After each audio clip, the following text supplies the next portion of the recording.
Se você não sabe fazer a leitura e interpretação do projeto de uma viga de concreto armado, neste vídeo eu vou te mostrar de forma bem fácil e rápido as principais barras que você precisa saber antes de pegar o projeto estrutural.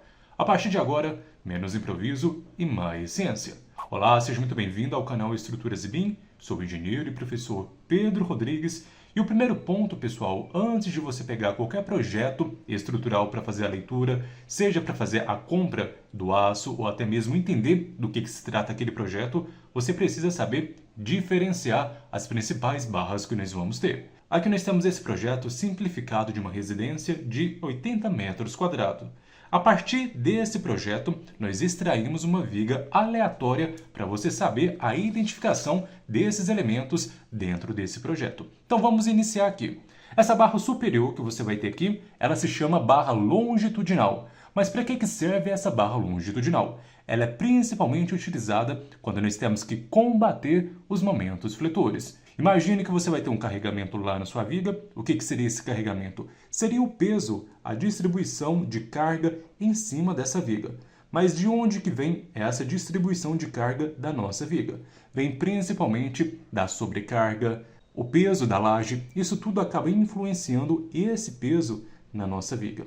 E quando você não tem as barras ali bem definidas, você pode causar algum tipo de embarrigamento, aonde vai ocasionar esses momentos fletores. Seria como uma deformação aqui na nossa viga. Por isso nós utilizamos essa armadura chamada de armadura longitudinal. Aqui no nosso caso nós vamos ter duas barras na posição N3, com diâmetro de 8 milímetros. E o comprimento dessa barra, pessoal, vai ser de 500 centímetros. Pessoal, tem muita dúvida em relação a essa posição N3. Faça o seguinte, imagine que você tem várias barras de diversos comprimentos. E você precisa identificar, quando você for cortar essas barras, qual que é o tipo de barra que se trata aquela barra que você cortou. Por isso, nós damos a nomenclatura de barra N3. Porque uma vez que você corta esse aço, você vai identificar qual que é o comprimento e a quantidade de barras que você cortou. Você já tem aquela identificação, então você pega rapidamente aquela barra e faz o posicionamento na sua armadura. Vamos para a próxima barra. Essa barra é um pouco diferente, já que nós vamos ter a ancoragem aqui nas laterais. Então nós vamos ter 4 barras na posição N2, com diâmetro de 10 milímetros. E o comprimento dessa barra, pessoal, é diferente da anterior. Aqui nós vamos ter 535 centímetros. Por que nós vamos ter 535 centímetros? Porque nós vamos ter esses ganchos aqui na lateral. Então, nós vamos ter 15 nesses dois ganchos e 500 no comprimento da barra. Se você fizer o somatório de 500 mais 15 mais 15, você vai ter um total de 530. Porém, durante a dobra da barra, nós temos um acréscimo principalmente dessas dobras aqui. Geralmente, elas não são em 90 graus. Já a próxima barra que você vai conhecer é o chamado estribo. E diferente das anteriores, nós temos uma armadura transversal. Justamente que ela vai numa posição diferente. Mas você sabe a função do estribo? O estribo ele serve justamente para combater a força cortante. Imagine que nós temos esse carregamento aqui e ele faz uma ação para baixo aqui, que é a questão do peso, da gravidade. Ele vai tentar cortar a nossa viga. Por isso nós precisamos do estribo para fazer o travamento dessa força. Então nós vamos ter 25 estribos na posição N1, com a bitola do aço de 6,3 a cada 20 centímetros. Uma dica que eu vou te dar, pessoal, para você não confundir, letra maiúscula, nós colocamos o comprimento da barra. E letra minúscula, a questão do espaçamento, justamente aqui, do nosso estribo. Certo? Agora vamos verificar um outro ponto muito importante, mas antes vamos fazer um relembrar a viver. Você saberia me dizer, com base na NBR 6118, qual que é a dimensão mínima de uma viga? Segundo essa mesma norma, ela fala que a viga deve ter uma dimensão mínima de 12 centímetros de largura. Ou seja, essa largura aqui da viga tem que ter pelo menos 12 centímetros. Existem casos especiais, mas não é o foco desse vídeo.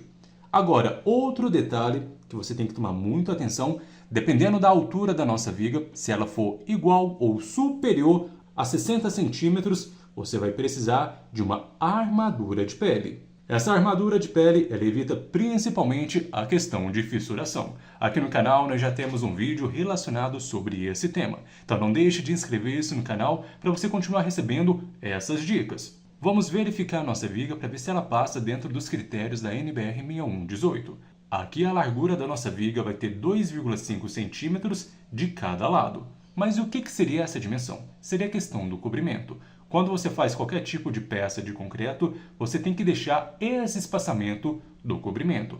Lembrando que esses fatores são tabelados e depende muito do ambiente aonde essa viga vai ser concretada. Então aqui no caso nós temos 2,5 em cada um dos lados e o que sobra é a diferença, é a largura do nosso estribo. Então a largura total da nossa viga, na verdade, é de 20 centímetros. Você não concorda? Então nós vamos ter 15 centímetros do nosso estribo, então vou preencher aqui para você. Já a altura da nossa viga é a mesma lógica. Nós vamos ter 2,5 de cobrimento em cada um dos lados da nossa viga, da altura, e o que sobrar é a altura do nosso estribo. Lembrando aqui que a nossa viga ela vai ter uma altura de 40 centímetros. E agora eu te faço a pergunta, vai precisar de armadura de pele? Você lembra dos conceitos? Armadura de pele, 60 centímetros. No caso, 40 centímetros ainda não precisa. Então, nós não vamos adicionar armadura de pele. Uma coisa que eu quero te mostrar é essa representação dessas barras que nós vamos ter aqui. Se você enxergar dentro do nosso estribo, nós vamos ter essas duas barras, que é essas barras longitudinais que nós representamos anteriormente, que são essas duas barras que nós colocamos aqui. E o outro detalhe são as barras inferiores, que são as armaduras longitudinais. Nós vamos ter 4 barras. Então, nós vamos representar aqui 4 barras. Nós calculamos o espaçamento ideal de cada barra. Então, nós vamos ter 4 barras aqui. E no seu interior, nós vamos ter o estribo. Então, aqui nós temos o estribo na nossa viga. Você consegue enxergar a montagem que nós vamos ter e a facilidade que agora fica. Nós vamos ter 35 centímetros aqui. Uma vez que nós temos essa informação que nós vamos ter 25 barras na posição N1, com o diâmetro da bitola do aço de 6,3 a cada 20 centímetros, nós conseguimos representar aqui os estribos.